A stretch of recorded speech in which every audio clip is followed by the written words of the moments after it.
ปัจจุบันนี้ป่าได้วงเวลาไปสี่วิธีการสั่งขอให้กระทั่งเรื่องเราต้องใช้เข้าใจกับที่ดี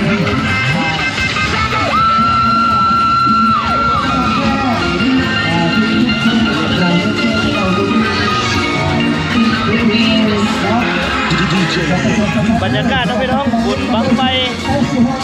ประจำปี2025อยู่ที่บ้านอุดมสุขเมืองนาไก่แขวงขบวนของเราค่ะเราจะข้ามได้มีโอกาสมาเก็บบรรยากาศที่ว่าจะเจออะไรเดี๋ยวที่ตามดูกันมาเด้อมาซื้อบังไฟมาเด้อมาซื้อบังไฟ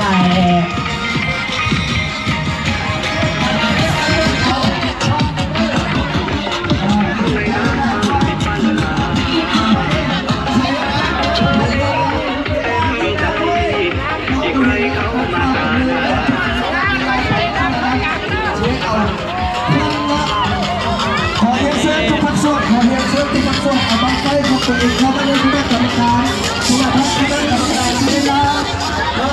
าไปรับไปส่งมือบังไฟแล้วนี่บังไฟไปส่งมือบังไฟไปส่งมือสมุทรคมแล้วเพิ่นจะให้ในการร้องเพลงอายจนทนได้บ่ขอติ๊กนี่เด้อแล้วสิมาร้องเนาะแล้วเรียกสิมาร้องสุพรรณอายจนทนได้บ่บรรยากาศขอเห็นเชิญแต่ละสักคนเอาบังไฟกับตัวเองเข้ามาให้คณะกรรมการเนาะเพราะว่าปัจจุบันนี้ใกล้สิฮอดเวลาแล้วขอให้อาจารย์เข้าไปบรรยากาศบุญบังไฟกำลังเนาะพี่น้องเนาะนี่ตาหน้าตาหลังนี่บ่เนี่ยขอติ๊กนี่ไหมก็ได้สักเพลงเด้บรรยากาศดีบรรยากาศดี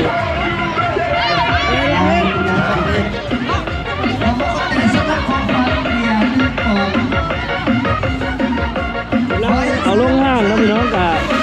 บรรยากาศกับเตรียมที่จะครบเงินเตรียมที่จะเริ่มแข่งขันการจุดบังไฟซึ่งบุญบังไฟในปีนี้ก็จะมีถึงบังไฟหมื่นเนาะทอดบังไฟหมื่นนะพี่น้องปีนี้ช่วยได้เสียงเลยช่วยได้เสียงเลยตำแน่โอ้ยตำแน่กูบ่ได้เนาะตามแน่ตามเต้โอ้เจาะอีกเลยโอ้เมียนเจาะพี่ซีเอางัดไปเนี่ยสินะงัดไปเนี่ยสินะเจาะเบิ่งดูจากเปิดทีวีแล้วก็ได้จำเลยจากจุดกรรมการมากเลยแต่ชื่อโอ้เอาน้ำแข็งด้วยน้ำก่อนพี่น้องเลยโอ้ยใส่ก้อนเดียวก็เต็มแล้วขึ้นสูงนะครับเข้าเมตรก่อนติดกับโชคได้นะใส่บังไฟอ่ะจับเวลาในเรื่องแง่บุรีจกสลัดแล้วบ่บังไฟยังในโบกะแล้วเนาะด้วยแก้วมันก็ออกกระป๋องเก็บไว้ให้ขายในเด้อบ้าคนก็เก็บบ่ค่อยได้บ้าเอาพี่เอาไอ้ได้ที่1เด้อรางวัลที่1 600,000ได้กินเบียร์เขากินไม่เบียร์ยังเลยในการกระโปรงเอาแน่โปรงกันเอาแน่แม่สั้นได้บ่ดิธรรมดาเดี๋ยวรอเบิ้งพิธีเนาะพี่น้องเนาะไปก่อนเดี๋ยวมาเบิ้งทางคณะกรรมการบังไฟแต่ละทีมเนาะเพิ่นจะเข้ามาอยู่จุดเดียวโอ้ท่าได้ที่หนึ่งเลยเอาเงิน600,000ไปซื้อเบียร์เลี้ยงหน่อยเด้อเสียนะบรรยากาศ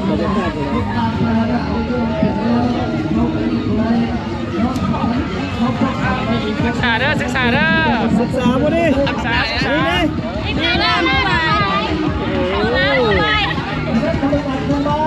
ี่อันนี้ไม่ยังนี่แห้งมุ่งนักไก่ลายใช่ไหม ขอเรียนเดินเดิน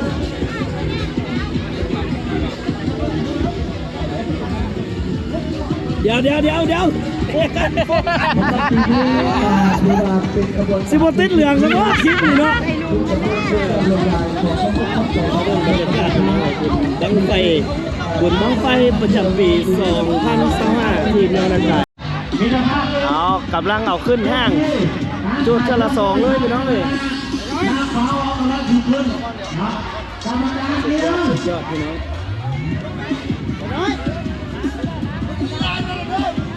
เฮ้ยอย่าโซ่เย้เผาอย่ากวนเผาเด้อมันจัดกันเด้อโอ้นายเนี่ยทุกคน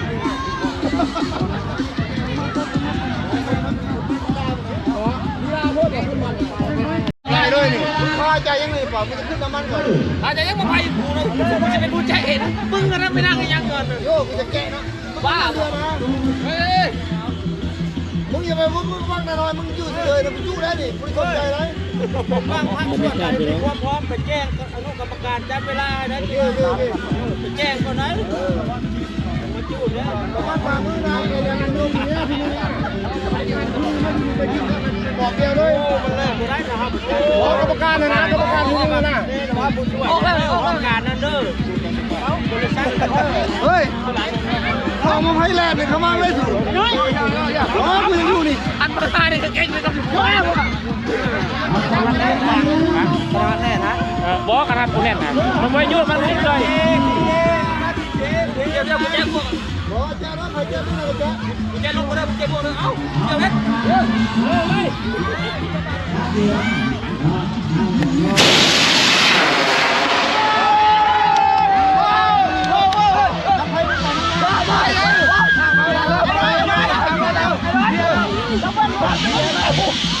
ไม่มีบ้านเราไปข้างนอกทางเขาไม่มีบ้านสองพี่นึงแทงผมอยู่อะไร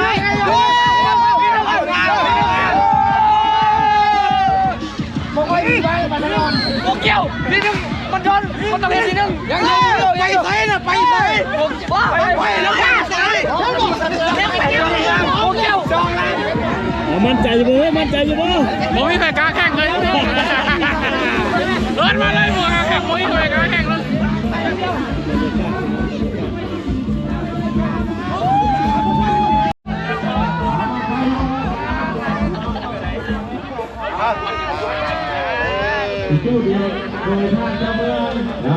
เอ้ามาใส่อีกมีแต่ภาพนี่มอนี่จับแผลเบิ้งหนึ่งให้จับแผลเบิ้งหนึ่งบุญจีไว้บุญฟัดให้บุญจีไว้รุ่นพอเป็นนังบุญจีไว้เอามือแปะไว้รุ่นนับไปนะนับไปนะห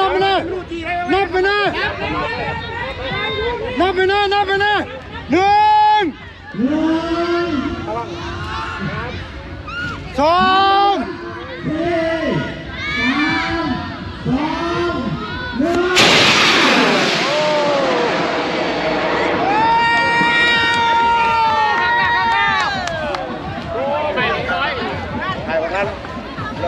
ให้เราตังให้เราเรื่องยังไงแล้วจำไม่ได้ครับเลยว่าจำไม่ได้เลยนี่ก็คือบังไฟของอันเจ้าเมืองเป็นจุดไฟพี่น้องการนำทางบรรยากาศนะพี่น้องเนาะบรรยากาศการเล่นบุญบังไฟอยู่เมืองนาไก่กับพ่อกับปีนี้ก็คึกคืนพอสมควรเลยเนาะ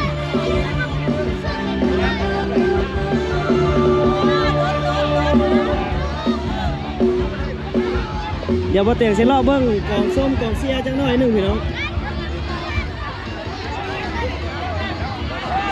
เดี๋ยวรอบเบิ้งบรรยากาศจังหน่อยหนึ่งเนาะเดี๋ยวรอบเบิ้งพี่น้องรอบเบิ้งเอ้าไปทางไหนก็เห็นเลยเดี๋ยวรอบเบิ้งบรรยากาศวันนี้พี่น้องกองส้มกองเสียทีมงานบังไฟ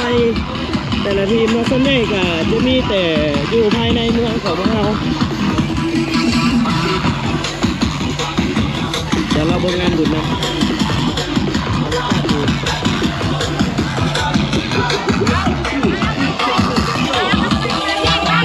ยังไม่ได้จุดเลย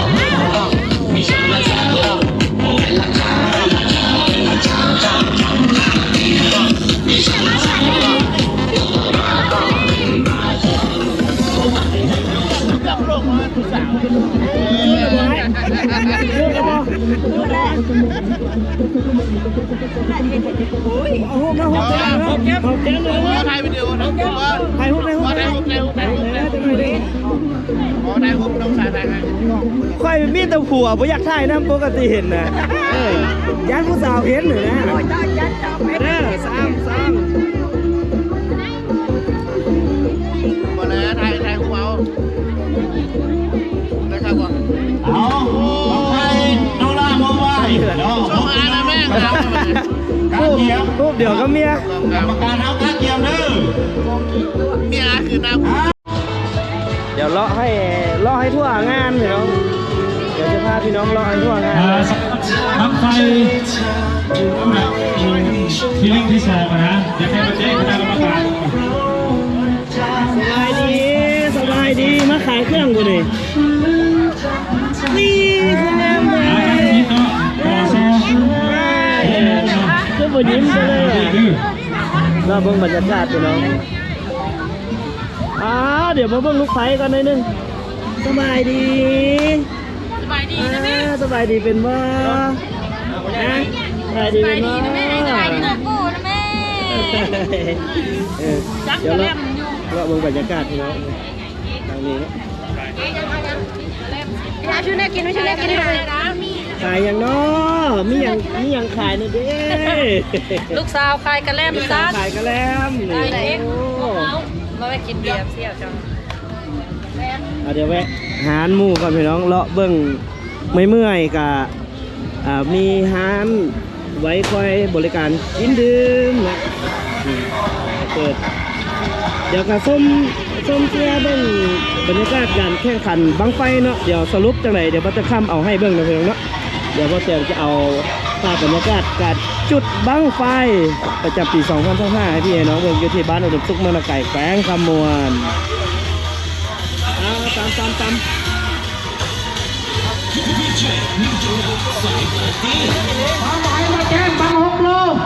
แนะนำตัวเองก่อนเดี๋ยวแนะนำตัวเองก่อนแนะนำตัวเองเดี๋ยวแนะนำก่อน เอาอายก้องแค่นี้ บ่อายก็ได้อายสิเสื่องกอง เสียก้องวะ เสื่องแล้วซื้อนั่นเลย ซื้อแต่ว่า ซื้อสาวดาวันเฮ็ดหยังอยู่ใส่ หายังเฮียนอยู่กูเฮียนบ่โสดหนูบ่เข้า โอ้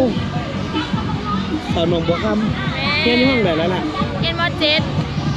เอาสิจบแล้ว แม่สิจบแล้ว สิไปเฮียนบ่สิไปเฮียนต่อบ่ ยังบ่ฮู้อ่ะ ยังบ่ฮู้ โดย โดยบ่ต้องเฮียนต่อดอกไอ้ว่าไปหาป่า ไปหาปลาใส่บัตร โอ้สาวหนองบัวคำงามเลย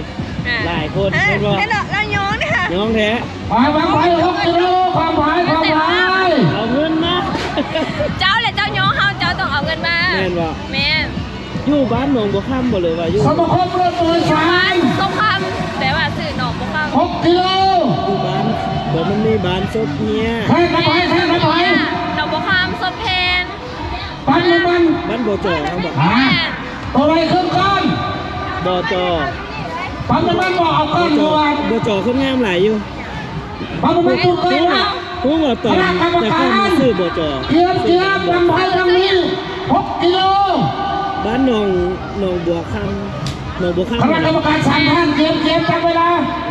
ได้เด้อเด้อสิไป โดยสารตุ้งก้อน แม่ เคยเบิ่งคลิป สมาคมรถโดยสารตุ้งก้อนปัน6 กิโลผู้ที่ตุ้งเข้าตักสายไผ่ เคยเบิ่งบ่ บ่เคย เบิ่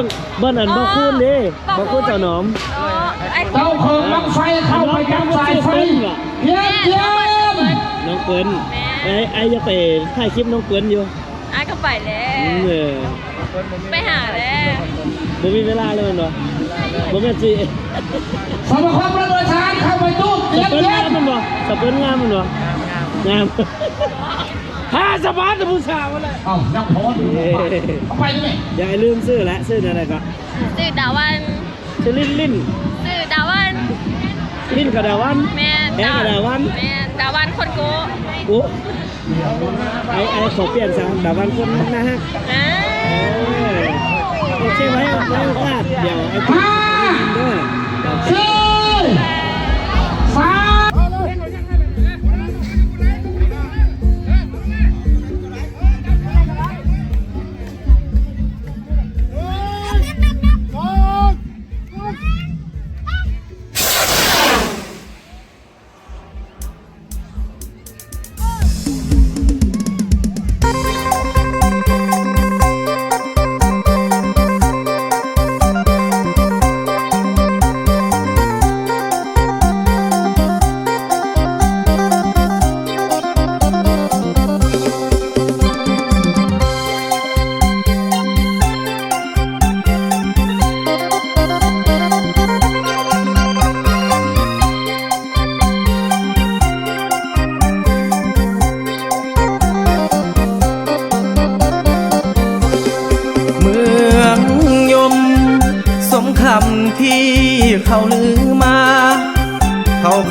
สาวงามโส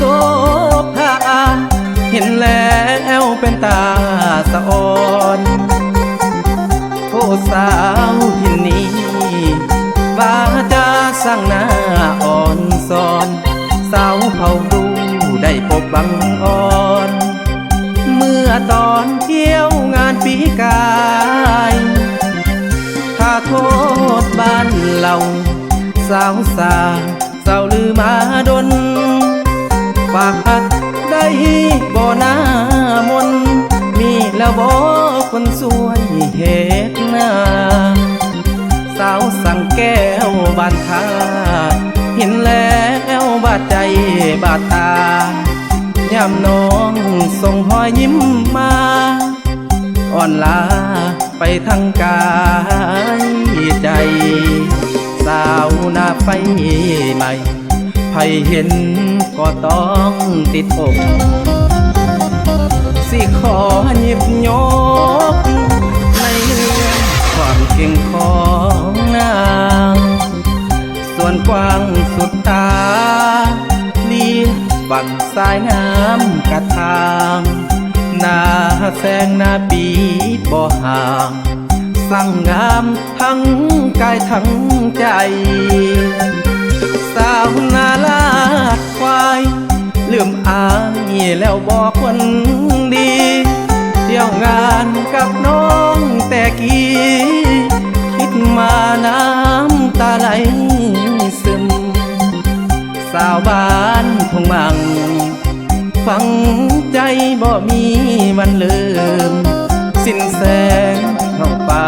เมื่อคืนอายบ่เคยลืมที่ฝั่งของเธอ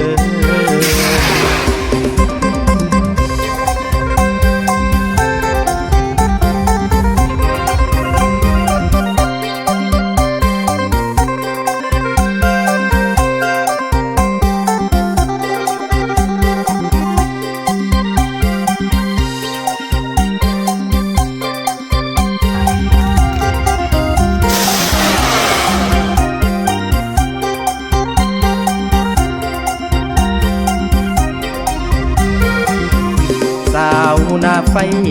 ใหม่ใครเห็นก็ต้องติดอกสิขอหยิบยกในเรื่องความเก่งของนางส่วนกว้างสุดตาเลี้ยบังสายน้ำกระทางหน้าแสงหน้าปีบ่ห่าง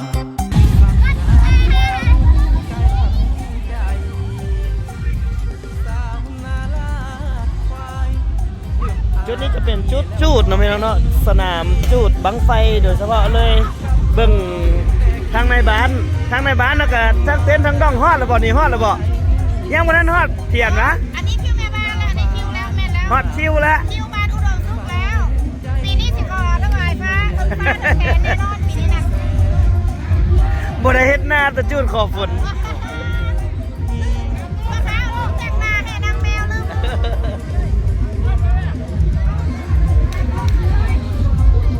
เอาจูดอีกรอบพี่น้องเอ้ยบังไฟปีนี้หลายแห้งเนาะจูดแบบบ่วาดบ่หวั่นเลยบ่วาดบ่ไหวเลย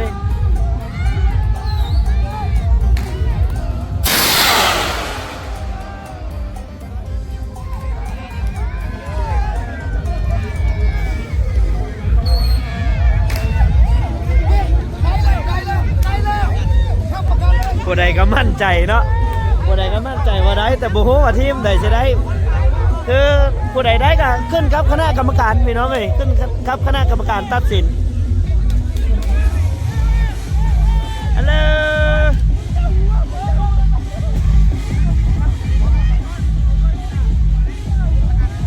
ชาวต่างชาติที่มาลินมาเที่ยวอยู่เมืองลาวเมืองไทยเนาะที่มีประเพณีอันดีงามมาซิกอ่ะเพิ่นก็ชื่นชมแล้วก็มักวัฒนธรรมนี้เสียดายปีนี้บ่มีตุ่มเนาะถ้ามีตุ่มให้ฝรั่งลิ้นนี่ว่าเพิ่นมักจะได้พี่น้อง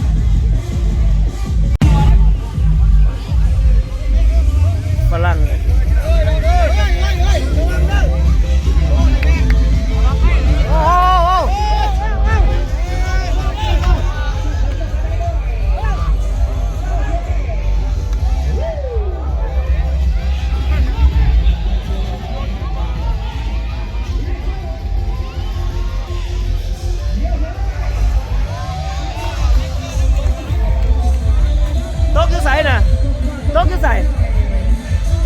นี้บ่คลองคุณบ่อ๋อ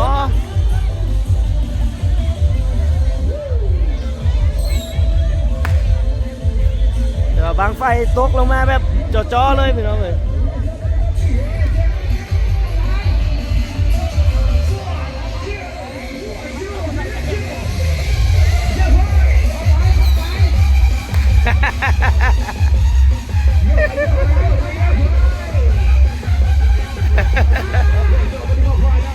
ฝรั่งงง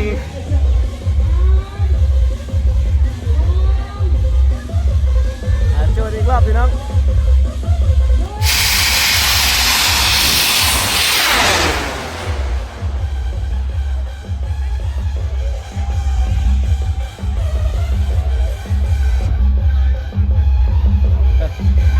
ฝรั่งตกใจเจอบังไฟฝรั่งนี่แห้งเนี้ยแห้งใหญ่พี่น้องนี่ก็บรรยากาศโดยรวมเนาะ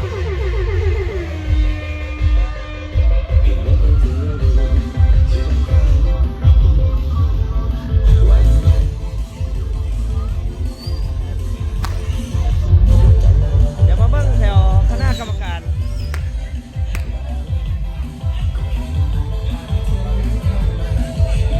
น้องๆพี่น้องก็มาเล่นมาเที่ยวกันหลายแห่งจุดท้ายเถอะเดี๋ยวนั่งห้องคนคุ้มเครื่องอยู่ไส นั่งห้องมื้อนี้ได้ห้องเพลงหายฟังอยู่บ่ น่าจะ เอาเพลงไอ้อย่างกับคอยอายอยู่ทางหลังมักไอ้ข่าวบ่มีบ่เพลงค่ะมีเอ๊ะสั่นห้องให้เราเนี่ยเอาเพลงอันน่ะคอยอายอยู่ทางหลังโอ้เพลงนั้นไอ้มาเพลงไอ้ยังเอามาใส่คลิปตลอดเลยพี่น้องเลยรอติดตามเบิ่งเมื่อเตียงเอาเสียงเพลงขึ้นมาเบิ่งน้องรักก็เดี๋ยวกับบัง3 โลจากคอนมาทันน่าเลยประมาณนี้คนก่อกวนเลยพี่น้องโอ้ยล่ะไอ้ขอโทษนะสวัสดีบ่อนี้มันเอาไอ้มาล่าจะมาบัง3 โลกันห้องกรรมการเกียร์กรรมการเกียร์3 โลห้องการสาธาเป็นดีเจก็แล้วโดยเป็น เดี๋ยวจะได้อันนี้เป็นไทยด้วย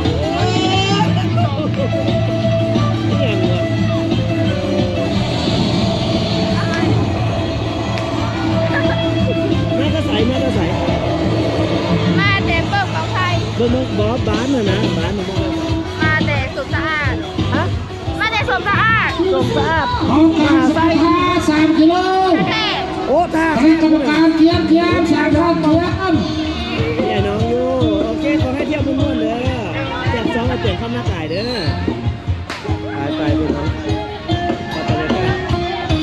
อย่าเบิ้งบังไฟต่อเลยนะเด้อเบิ้งบังไฟต่อ5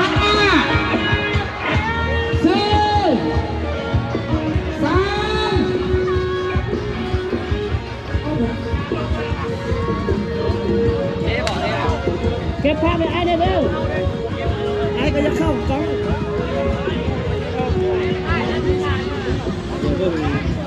จุดบังไฟจะมาเลยแม่ขับมาแล้วสาธาเด้อ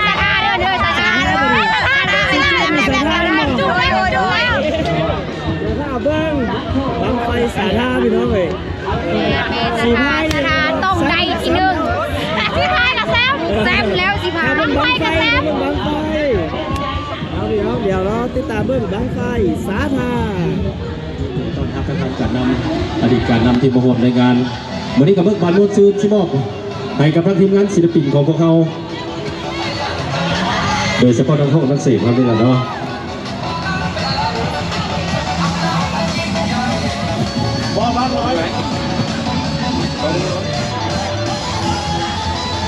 การที่ว่าสร้างสีสันบรรยากาศก็เพื่อบัตรมวลซื่นให้บรรดาแขกบรรดาท่านด้วยผลงานสิบสดเนาะก่อนในเบื้องต้นหลังจากนั้นพวกเขาก็จะมอบเวลาให้กับทั้งดีเจได้ประกอบส่วนให้ทีมงานของเรามอบให้นักร้องนักศิลปินจากทีมงานพรหมลินณโอกาสนี้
ที่ยวมาสร้างสรรค์นักกันเนาะสักสั้นผ่านเป็นเวลา2-3 ชั่วโมงที่เราได้จุดบังไฟแข่งขันกันเนาะสั้นเท่าในนามคณะกรรมการเพื่อจะได้สรุปสั่งรวมเนาะแต่ละประเภทสักสั้นเพื่อให้การมอบรางวัลบังไฟแต่ละประเภทนั้นเนาะไปตามระเบียบและก็ให้มีความคึกคืนให้มีความเป็นระเบียบเรียบร้อยสักสั้นข้าพเจ้าในนามต่างด้าวทางคณะอำนาจการปกครองตะขอเฮียนเซินตัวแทนหรือว่าขบวนบังไฟแต่ละพักส่วนอย่าพาวเมื่อเลยพังน้ำกันเนาะรางวัลที่ 1 ที่ 2 ที่ 3ของแต่ละประเภทโดยเฉพาะเอามาลุ้นน้ำกันในชุดนี้ก็มีอยู่3รุ่นที่ 1ก็คือบังไฟ12 กิโลแม่ไฟสิได้ที่ 1 ที่ 2อันนี้มาพังน้ำกันและบังไฟ6 กิโลกาซิมีอยู่1 2 3เนาะรางวัลที่ 1 ที่ 2 ที่ 3ซิแม่ไฟเป็นผู้ใดมาพังน้ำกันและบังไฟ3 กิโลเนาะสั้นๆเพื่อเฮ็ดให้บรรยากาศหรือว่าเฮ็ดให้เพื่อบ่เป็นการเสียเวลานั้นขอเฮียนเชิญทางคณะกรรมการผู้ตัดสินเนาะคะแนนเนาะขึ้นมาประกาศรางวัลและก็ขอเฮียนเชิญเนาะทางการนำให้เฮาก็จะพาเมื่อถ้ามอบรางวัลนักการสกอร์เนาะสั้นๆต่อไปก็สิเป็นโอกาสของคณะกรรมการขอเฮียนเชิญเจ้าขอเข้าใจหลายๆท่านในบ้านอุดมสุขเมืองนาไก่ไผ่ขมวนกับพวกเขาเปิดได้ประกาศเนาะงานบุญบังไฟประจำปี 2025ทางเฮานี่มีอยู่3รุ่นมีรุ่น3 กิโลแล้วก็รุ่น6 กิโลแล้วก็รุ่น12 กิโลคาดว่าปีหน้าเนาะจะได้มีอีกรุ่นหมื่นแสนเพื่อนแหละเนาะบังไฟค่ะเนาะข้าพเจ้าในนามต่างหน้าทีมงานคณะกรรมการให้คะแนนบุญบังไฟประจำปี 2025ขออนุญาตผ่านรางวัลคะแนนผู้ที่ได้รับรางวัลเนาะบังไฟรุ่น3 กิโลมีที่3ได้แก่ห้องการจัดตั้งกวดกาทวทนัก69บังไฟรุ่น3 กิโลที่2ได้แก่มิตรภาพป่าแห้งเมืองนาไก่แขวงขมวนบังไฟรุ่น3 กิโลที่1ได้แก่ทีมงูเหลือมอย่าใส่งูเหลือม จื้อเด้อพี่น้องเด้อจื้อเด้อแล้วหลังจากนั้นแล้วข้าพเจ้าจะได้อ่านผ่านมามอบเงินรางวัลเนาะบังไฟรุ่น6 กิโลที่3ได้แก่บังไฟบ้านอุดมสุขปั๊มน้ำมันอุดมสุขเมืองนาไก่ที่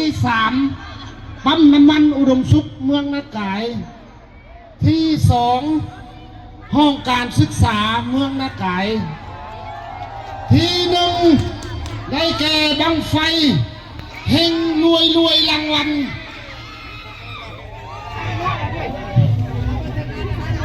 บังไฟรุ่น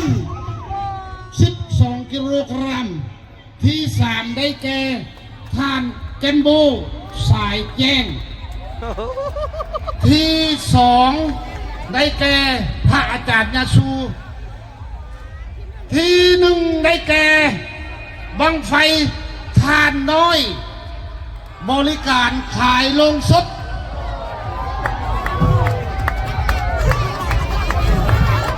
และ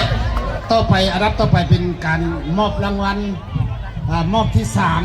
3เนาะมอบรางวัลที่3นี่เป็นเกียรติมอบท่านบุญประสงค์ห้องในบ้านอุดมสุขเนาะสั้นๆขอเชิญที่3ห้องการกวดการจะตั้ง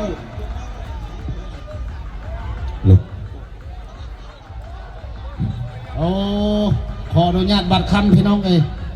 รางวัลบังไฟใหญ่ๆ12 กิโลที่3บ่มีเด้อที่2กับบ่มีแต่ที่112 กิโลหันเนาะ ผลจดมานี่ก็เมาแล้วว่าซ้ำ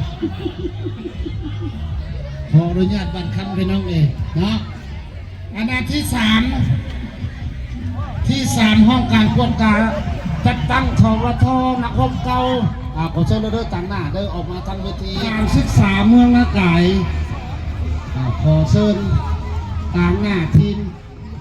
ออกมาประกวดไก่ต่างเครื่องเตรียมหักรางวัล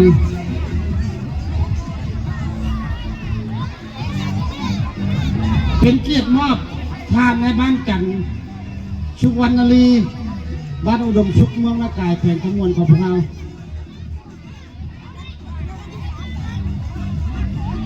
ที่สองมิตรภาพปลาแห้งและรุ่น6 กิโลกรัมห้องการศึกษาเมืองนาไก่กรัมมิตรภาพปลาแห้งมันไม่มิตรภาพนะวะ โอ้ยเป็นเกียรติมอบในบ้านจันทร์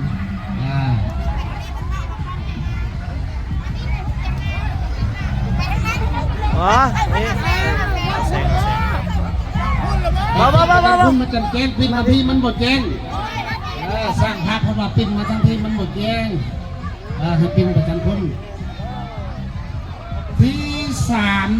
ที่สองรุ่น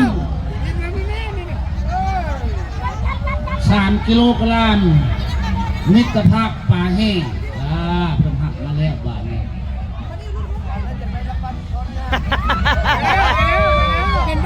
รุ่น6 กิโลกรัมห้องการขั้นกันได้กินน้ำก็จะดีเป็นเกียรติมอบท่านในบ้านจันทร์สุวรรณลีในบ้านอุดมสุขเมืองนาไก่มอบรางวัลจะใส่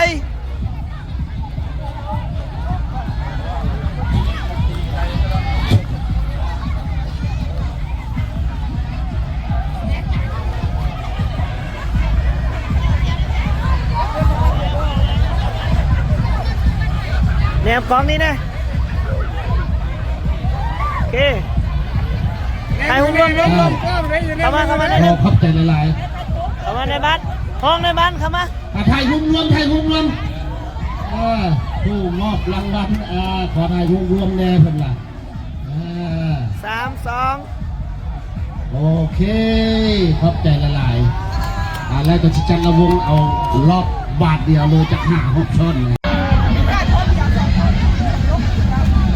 และรางวัลที่1รุ่น12 กิโลกรัมท่านน้อยบริการโลงซุปเอาสั้นๆขอเชิญต่างหน้าเลยเด้อเป็นเกียรติมอบรางวัลที่1ได้แก่ท่านเจ้าเมืองนาไก่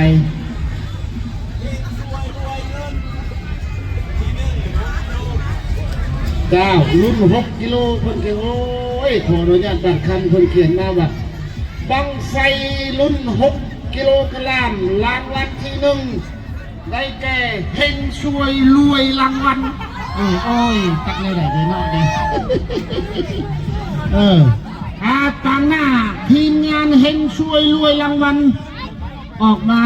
เตรียมหักรางวัลจากท่านเจ้าเมืองนาไก่ของพวกเราและบังไฟรุ่น12 กิโลกรัมขอเสริมต่างหน้าโอ้ยนุ่งเครื่องจุบเจือไม่ได้ไปเอานุ่งเครื่องมาจุบเจือไปแต่นุ่งเครื่องมาจุบเจือสักวันเพื่อมามอบรางวัลนะหักรางวัล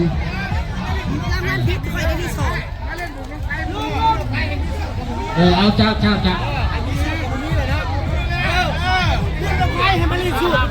ไปลุ่มมาเลยไปล้มน้ำอันนั้นนะหักซองบ่ถือบ่ได้เกี่ยวกับข่อยไหนโอ้ฟ้า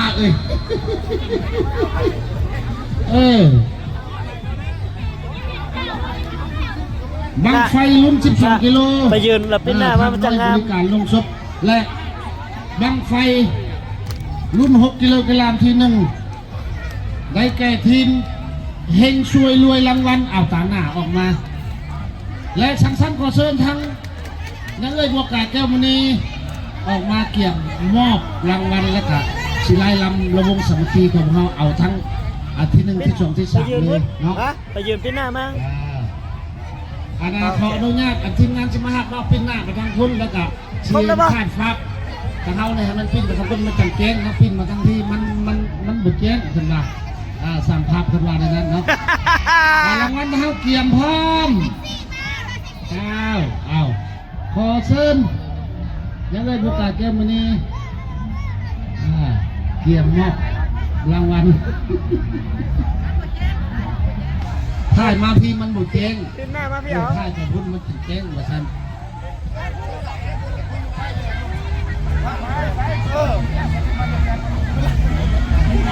ยังทีมงานงูเหลือมมาแล้วบอกทีมงานงูเหลือมอยู่ที่ไหนผู้ใดรางวัลที่หนึ่งรุ่น3 กิโลกรัมลางทีมงานงูเหลือม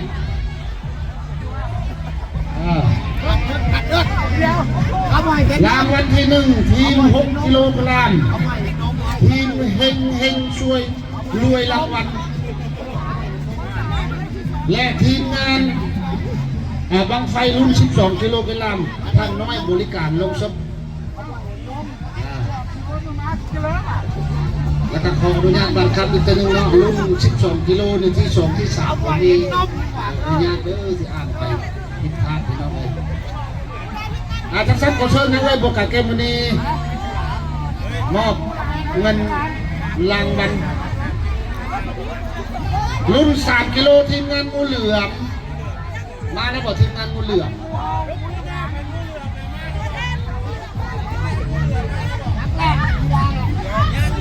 ขอเชิญเราทีมงานงูเหลือมเนอะบังไฟทีมงานงูเหลือมผู้ใดเด้รุ่น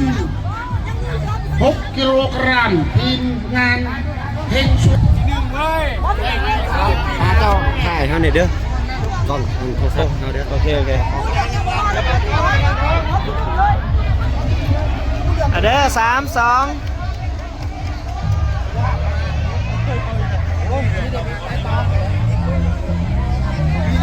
ได้เลยไหม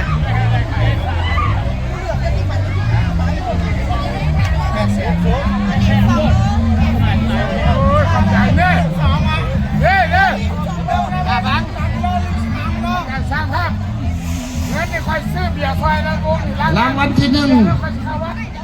บังไฟลุ้น6 กิโลกรัมยังทีมเฮงช่วยรวยรางวัลเพิ่มออกมาเนาะมาแล้วเนาะยังทีมงานทีมงูเหลือมออกมาอาจจะให้กรรมการเขาถือไว้สักวันหลังจากนั้นแล้วเพิ่มมาหัวพันเอาน้ำหลักเอาขอบคุณเข้าใจนะคณะกรรมการถ่ายภาพไว้รวมในบันนั้น